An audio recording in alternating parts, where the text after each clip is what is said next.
What's up everybody? Welcome back to the channel. My name is Bludborn, and in this video, we're going to take a look at Legendary Items 3.0. Now this is an early look. This is going to see some stuff that's not quite finished. You're going to see things that might be a little buggy, but just they wanted to give an early look into the progress and what you have to look forward to at this new system. Now before we get started, make sure you subscribe to the channel, give the video a like if you like it, and also turn on the bell to get notifications of new content in the future. All right, let's check this stuff out. All right, everybody, let's get going on this. So we're going to take a look at Legendary Items 3.0. Now, if you're a longtime Lord of the Rings Online player, you know that Legendary Items have been in the game since 2008 with the introduction of the Mines of Moria expansion pack. Now, down the line, when we got into the Gondor area, we ended up getting a new system to kind of replace that with the imbuement system, taking your old legendaries and converting them into a newer style that was more progressible. Now, the problem with that is over the years, that system has kind of gotten out of control to where you need a lot of scrolls of empowerment to level up your legendary. You need a lot of crystals, you need a lot of other resources to bring these things up to end game, or being able to max it out. So players have been asking for a long time to revamp this system and give us something that is a little bit better. I myself would have been perfectly happy getting rid of the system altogether, but there are some issues with that as far as monetization. Legendary items do offer a pretty good revenue source out of the store as far as leveling things up with scrolls of empowerment and changing things out. So I understand why that is going to stick around, but we do have a new variation, and we did get some early access in to take a look at this system. So let's take a look and see what we're looking at. So right now I am on Bullroarer. We are in the Isengard Tavern, and so this is not going to be what you're going to be looking at when the game goes live. So this stuff is all condensed into a room so that we can kind of see all of it together and very quickly do these things. Now, one thing that you're going to know right off the bat here is that the old legendary items, they are going to stick around for a while, so you're not in any immediate danger of these just going away and being completely obsolete and all that stuff. So these will still be usable as they convert over. Now there is still dialogue happening on that, whether they just need to do it all in one go or whatnot. So definitely give your feedback on that on the forums, or whatever means you have of giving feedback. But long term, that also means that this panel will go away. So how do we do legendaries now? What does it mean? So the goal here is that at level 50 you will do your volume 2 book 1 quest and get your legendary, and then that is the legendary, that the main one that you'll carry through. You can still have multiples, you're not limited to just one. We still do have a weapon and a class item. And so let's take a look more specifically at what this looks like right now. So you're going to see that in here I have 2 of these new legendaries. Now notice that they're item level 445. That is because I have already reforged them. When you get a legendary in this setup with Bullroarer, it will be item level 50 or item level 51. You will need to reforge it at the legendary reforge based on your level. So for example, if you are level 80 and you haven't reforged your legendary since 75, you would need to go to a legendary forge and bring that up to your item level 80 equivalent, whatever that may be, whether it's 130 or something like that. So I have already done that. I've already gotten a couple from this vendor right here, and I've gone and reforged them. Now, obviously, there's a lot going on here. This is a very large tooltip with a lot of different icons and a lot of different empty slots. So what is going on here?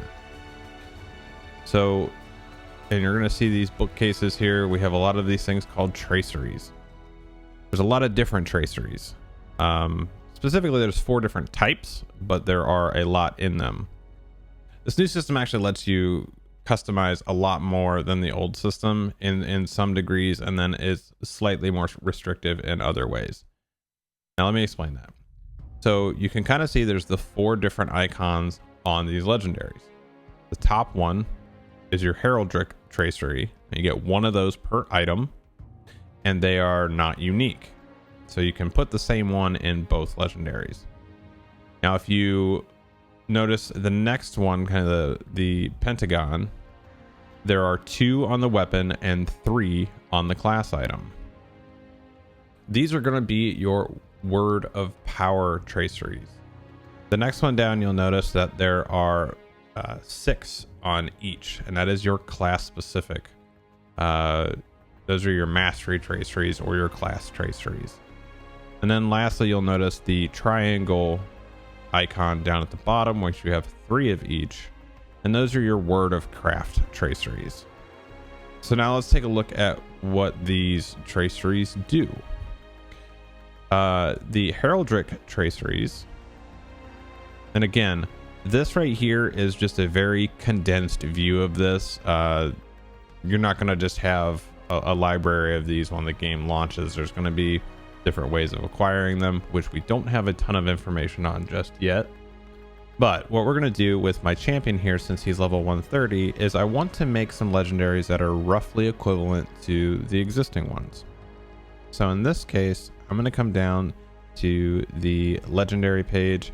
Now these are slightly out of order, so we're looking for the tier 12 of this. Okay, and notice we have 2 different currencies that we are needing for this. All traceries currently in this build require an ancient script, and depending on the rarity and the level, it will need a certain type of a tracery currency like this one right here. So in this case, I'm going to go ahead and barter for 2 of these, and we'll start off with this kind of simple here. So how do we put this stuff on? Right now, this I think is slightly bugged. Normally we'd treat it like an essence or something like that, where if you right click on it, it brings up your options. Right now this is only showing class items for me, and it's even showing ones that I already have done. So what you would want to do right now is just open up your character panel, and whatever weapon or item that you're deciding that you want to work on right now, you're going to drag that to the essence or the socket control down here in the bottom right of your character panel. And this will open up the socket control. So in this case, I'm going to drag my rune over here, and we're going to notice that we don't have anything in here just yet. Okay, so we want to put this heraldic tracery in, and notice when you drag it that it does sparkle on the one that will accept it. Okay, so we're going to go ahead and put that in there. Boom. All right, so let's take a look at some word of power traceries real quick. Let's see what we've got going on here. I'm going to leave my character panel up because I'm going to need that for the socket control here. Now, if we look at these, there's a lot of different types here, and they are denotated by color as far as what category they fit into. So red is going to be your offensive, green is going to be your healing, yellow is going to be one that's considered any, because this is going to affect I believe healing and or damage. And then you have blue, which is your defensive. They have 4 different colors, and if you're going to notice here, there's a lot of different kinds. Some interesting one too, because we actually have AoE criticals, we have AoE damage, we have AoE healing, we have target count, base morale multiplier. Now I know this one is bugged. We've seen some people running around with pretty astronomical numbers right now. This is where your block chance, parry chance, evade, partials, that all comes into play. You have your damage over time crit, incoming healing. So a lot of your tertiary stats come from these guys here. Now there's some other interesting ones here where you have ranged attack extension. So this isn't 100% clear, so I am making an assumption on this where it says +8 ranged attack extension. I'm guessing that's going to add another 8 meters, without it being 100% clear. And I don't have my hunter on here to test this out. I'm sure someone else will. But then also you do have skill induction speed, so you can reduce that. So all you casters out there have some cool stuff too. Now notice there are rarities of these as well. There's rarities along with different tiers. Okay, so we have, in this case, I'm going to go down to the level 121 legendaries again. I need page 1. So I want to get, definitely for the champion, I want to get these two. Now notice on these tooltips, it does say unique use. It means you can only use it on one of your legendary items, whether that be your weapon or your rune. It is not specific. It is telling you you can only use one though. So for this case, I'm going to go ahead and bring up the sword. Okay. And notice again, it's both of those are sparkling. So I can go ahead and put these in here. Okay, now we want to look at our word of mastery, which is going to be our class specific traceries. I'm going to do the same thing. I'm going to go down to the legendary versions of these. Now this is where all of your class specific skill modifiers come in. So these are more similar to what we're used to seeing with the old school legacies. Now it has been noted for the champion specifically that the crit multiplier is no longer a thing. Now I did do some testing yesterday and I swapped between my current legendaries from live and the new legendaries on here. Now I just did one skill as a test on the dummy. I used Blade Wall when the skill was off cooldown for the 3-minute time. The old legendaries did 26,000 DPS for a total of 2.6 million damage, I think, over the 3-minute span. The new legendary doing the same thing did 39,000, about 39,000 DPS for 4.7 million damage, I believe. It was something in that variation. So it did do more. The people that are worried about certain things like being less because they don't see that big crit multiplier number, I wouldn't be as worried about it. Obviously there is a lot more testing that needs to be involved here, and things are probably going to change based on feedback, based on testing. So it's really important that people get in there and test those things out. But back to this, since I am working on an AoE situation right here, let's see, I'm gonna get my battle frenzy. I always love that. Blade wall damage. Let me grab a couple other ones real quick. Exchange blows melee. We want to grab Fury of Blades, Great Cleave, Raging Blade, and let's see, how many is that? That's 6 right there. So we're gonna throw those in the weapon right now. So I'm open my character panel. I'm gonna throw this in the socket control, and let's go ahead and put these guys in here.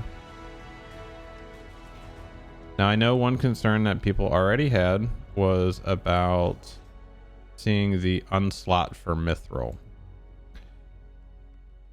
So this is just like essences, where yes, you can unslot, but you can overwrite with no cost. So you don't have to spend mithril to unslot anything. As it stands right now in this build, it's not actually costing mithril. It's just the icon is there. So I don't know what the long-term plan is there, but we'll see. Okay, so I've got my mastery ones in now. Let's go look at some Word of Craft traceries. Now, Word of Craft is actually kind of interesting because these are more of your, they're more tertiary stats as well. So you're going to have mastery, more block, things like that. And so there's fewer of these. But again, I'm going to go down into the legendary here, and I want empowered blades because that's going to give me more mastery. We get 2 of those. Where's my critical? There's critical. Grab 2 of those. And I think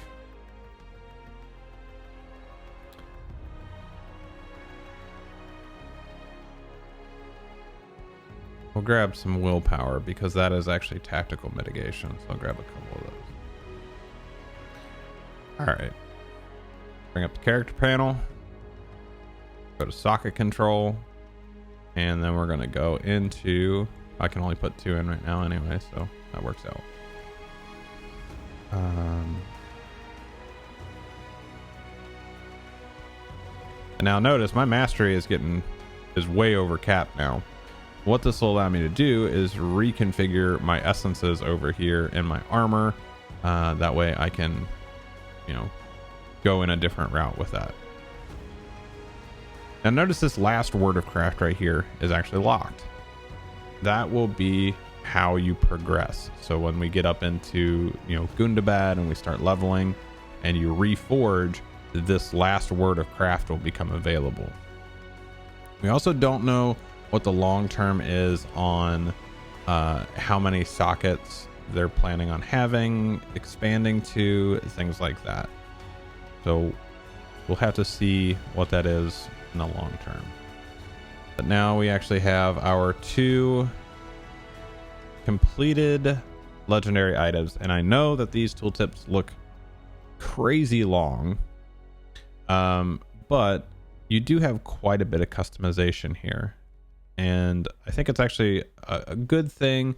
Like I said, there is some more testing, and there's a lot more information that we need to know yet as far as how are we acquiring the traceries in the first place, and what else are we going to need to do with that. There is one more part to this, and this is going to be the equivalent of what we're used to with scrolls of empowerment. Now keep in mind, you don't need scrolls of empowerment, you don't need item XP runes, you don't need crystals, you don't need the scrolls of delving, you don't have to do your imbuement, anything like that. You literally get your item. If you're starting out, you go to level 50, you start your book. For Moria, you get your legendary and you can start leveling, and you don't have to throw away weapons and reforge, and well, you do have to reforge, but you don't have to break it down, get those resources back, apply it to a new weapon, start over, rank it up, and do all that again. The one other thing that we are going to be looking at here is Enhancement Runes. Now, I don't think Enhancement Runes are necessarily in a completed state just yet. Doing some testing yesterday, what this looked like is that no matter what the rarity was that you got, so whether you got a yellow, purple, blue, or gold enhancement rune, it always increased the tiers of your traceries by 2. Now you do have to use certain level ranges in them. So if you're above 86, the level 50 ones would not work, and so on. So I don't think this is completely done yet. I think this still needs a little bit of work. And right now where I'm at, if we go down here, I can't use the level 131. Obviously I'm level 130. But if I grab one of these 121 tier 12s real quick, if I grab this, I don't, and try to right click on it, I don't have anything that I can use that on. So everything is technically maxed right now. And so that is what we'll be looking at. Now the enhancement runes, it is important to know that it does not increase the rarity of the tracery that you have, just the level. So ideally what you will want is you want the better versions of the traceries. So this is what they meant by, it will be easier for players to get caught back up, but it'll be harder for you to like max out your legendary. And I think that's actually a good thing, because that'll help separate people that are doing like higher tier content versus, you know, getting people that maybe play less or aren't into raiding or something like that. Still gives them opportunities to have good weapons that are competitive for the content that they're doing, and gives you kind of a chase, if you will, for those higher end traceries. So just kind of a recap on it. We do have the new system in testing right now. If you have the ability to hop on Bullroarer or provide feedback, I highly encourage you to do so. That way we can get the best system that we can. The system is not currently planned to absolutely replace the existing legendary system. That will be an overtime type of situation. We have the 4 different types of traceries, which are the equivalent of your legacies. You use the socket control that you use for swapping essences. You use that same system to take care of your legendary item. And there are lots of different ways that you can configure your weapons. So let me know what you guys think about this. I think it's actually a pretty good start to this. I like the customization behind it, and it does seem a little bit daunting at first, but actually having spent a day or two on it right now, it actually is not bad. Obviously, we just still have the questions of how do we get this stuff when the game actually releases, and so on. So hopefully we'll get a little bit more information then on that soon. All right, well, thanks for watching, and look for more LOTRO content in the future, with Good to Bad coming still in the fall.